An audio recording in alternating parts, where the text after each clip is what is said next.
Kisah seorang pemuda sukses hidup sederhana episode kedua. Sudah, jangan berantem terus. Jangan diladeni orang seperti itu.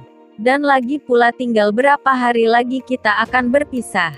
Tiba-tiba terdengar bapak kepala sekolah memanggil para siswa lewat pengeras suara. Sini semua kumpul di lapangan agar bisa mendengar dengan jelas nomor-nomor ujian yang bapak bacakan. Jadi kalau ada nomor ujian yang tidak dibaca berarti tidak lulus. Tapi sebelumnya bapak mau mengumumkan siswa terbaik tahun ini diraih oleh siswa yang bernama Lanang Siswanto kelas IPA 1. Hore, Lanang! Panggil Erik sambil mencari Lanang di keramaian. Ternyata dari tadi Lanang tidak fokus, ia sibuk memikirkan bagaimana caranya melunasi hutang-hutangnya. Terdengar lagi panggilan.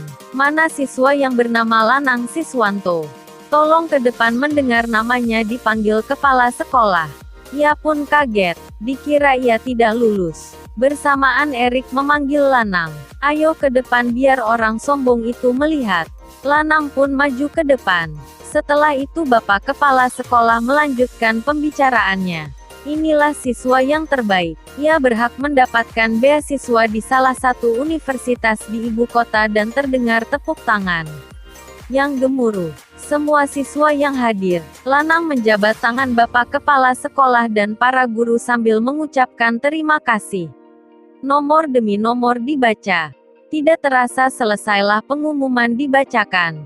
Sebagian siswa sudah pulang namun ada juga yang masih di sekolah. Tiba-tiba Erik berteriak sambil memeluk Lanang. Saya lulus. Saya juga, sahut Roy. Hei, di mana Benny? Tanya Erik. Ia dari tadi tidak kelihatan. Jangan-jangan ia. Roy, jangan berprasangka buruk dulu. Nanti ketemu baru kita tahu yang sebenarnya. Kegembiraan mereka tiba-tiba terhenti seketika. Melihat Benny, mereka pun berlari menghampiri Benny. Kau bagaimana lulus? Tanya Roy. Iya Ben, jawab dong. Biar kita tidak penasaran. Dan Benny pun merangkul Lanang, Erik dan Roy sambil loncat kegirangan. Saya lulus. Mereka pun memukul Roy. Kau itu bikin kita semua cemas. Kami mengira kau tidak lulus karena mukamu kelihatan bersedih. Iya, saya bersedih karena kita akan berpisah. Oh, itu yang dipikiranmu. Dan Erik mendorong pelan kepalanya Benny. Emangnya kau mau kemana? Tanya Erik pada Benny. Saya belum tahu tapi yang jelas jauh dari desa kita. Kalau aku mungkin melanjutkan usaha bapakku. Sahut Roy. Kalau kau Lanang, jangan kau sia-siakan beasiswa yang kau dapat. Kesempatanmu untuk maju. Nasihat Erik pada Lanang. Iya Lang. Sambung Benny yang sesekali menepuk-nepuk bahunya Lanang. Hai teman-teman, bagaimana kabarnya si sombong? Pasti ia kecewa. Tahun ini, juaranya sekolah tidak diraihnya. Apa ia lulus atau tidak? Ucap Benny. Peduli amat. Sini kita pulang untuk memberitahukan orang tua kita. Mereka pun jalan menuju parkiran motor. Terlihat sekumpulan siswa lagi. Saling berbisik. Hei, cewek-cewek rempong. Kenapa bicara harus berbisik? Di mana bos kalian? Karena Zidan di mata sebagian teman-teman menganggap Zidan adalah siswa yang paling dieluk-elukan karena berasal dari keluarga kaya dan parasnya juga ganteng. Namun sombong dan keangkuhannya, yang sebagian teman-teman tidak suka dengan kepribadiannya. Lanjut Benny berkata, kalau bisa, bisikan dengan saya. Salah satu dari cewek itu langsung memukul tangannya Benny. Lalu berkata, pura-pura tidak tahu. Emangnya kalian tidak dengar? Apa itu? Tanya Benny dengan mendekatkan telinganya. Hei, Benny, kau tidak lihat di sini tidak ada cowok, cuma kau saja.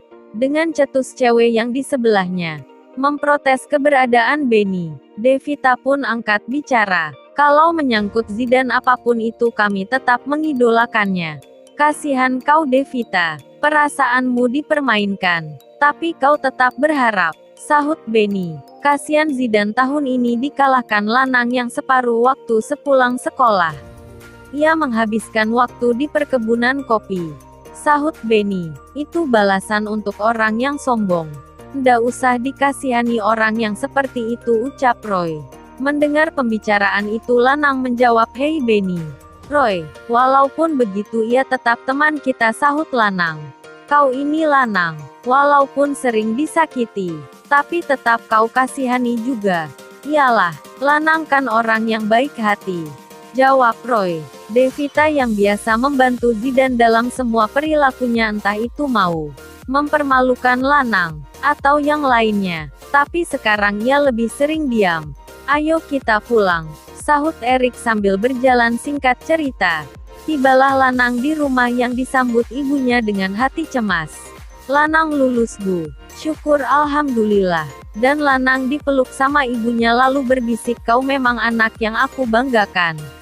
Terima kasih atas pujiannya, Bu. Ada yang mau saya sampaikan, Bu." "Apa itu, Lang?" jawab ibu dengan suara yang pelan. "Saya dapat beasiswa. Kalau ibu setuju." Ibu pun kaget dan melepaskan pelukannya. "Biar, Bu. Kalau ibu tidak setuju tidak apa-apa. Nanti saya lanjutkan kerja di perkebunan Pak Asep untuk menyicil hutang kita." "Begini, Lang. Kalau kau ke kota nanti tinggal di mana dan makanmu. Ibu tidak bisa mengirim uang kepadamu setiap bulan." Lanang pun berpikir, "Ibu, bagaimana kalau untuk makan nanti saya akan cari kerja?" Ucap Lanang, "Bagaimana dengan kuliahmu? Nanti saya berusaha, Bu. Yang terpenting ibu memberi izin dan doa ibu agar aku semangat." Ibunya pun terdiam sebentar. "Tapi Lang, sekarang ibu belum punya uang untuk ongkosmu ke kota." "Tenang ibu, lagian kan, beberapa hari lagi, masih bisa saya kerja untuk mengumpulkan uang." Dengan senyum Lanang mencoba menghibur ibunya, namun di balik senyumnya tersembunyi kecemasannya. Bila hidup di kota tanpa sanak saudara. Namun semua itu, Lanang mencoba menghilangkannya dengan berusaha tegar. "Saya harus maju terus. Saya tidak boleh menyerah. Apapun itu." Lanang pun telah bertekad kalau ia akan melanjutkan pendidikan. Tunggu ya, teman-teman, lanjutan episode berikutnya.